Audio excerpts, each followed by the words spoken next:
કેલેન્ડરનો સરસ મજાનો દાખલો છે 22 સપ્ટેમ્બર 2023 ના રોજ કયો વાર હશે। હવે આપણે જાણીએ છીએ કે આમાં જે છે તમારે શું કરવાનું છે, સૌથી પહેલા તો દિવસ કયો છે તો 22 છે, તો 22 લખીશું આપણે।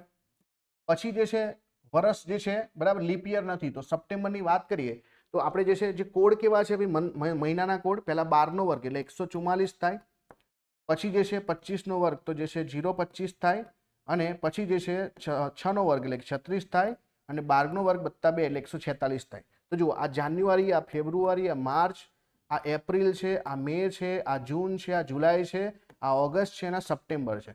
તો સપ્ટેમ્બર છે તો એનો કોડ શું આવશે 6, તો આપણે 6 મૂકીએ, પ્લસ 2023 માં સદી કઈ છે તો 2000, તો 2000 નો કોડ જે છે જે 5310 પ્રમાણે કેટલો થશે, 5310 પ્રમાણે 0 થશે, તો અહીંયા 0 લખીએ છીએ।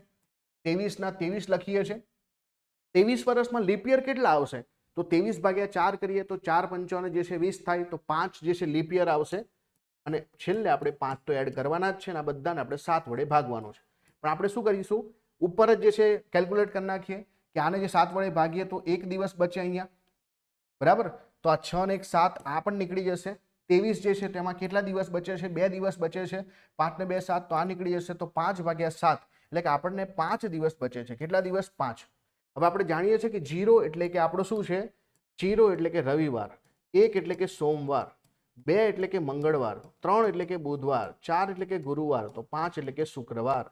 તો આ જે છે આન્સર શું આવશે, શુક્રવાર આપણો આન્સર આવશે, ઓપ્શન નંબર સી। તો આવી રીતે તમે કરી શકો છો।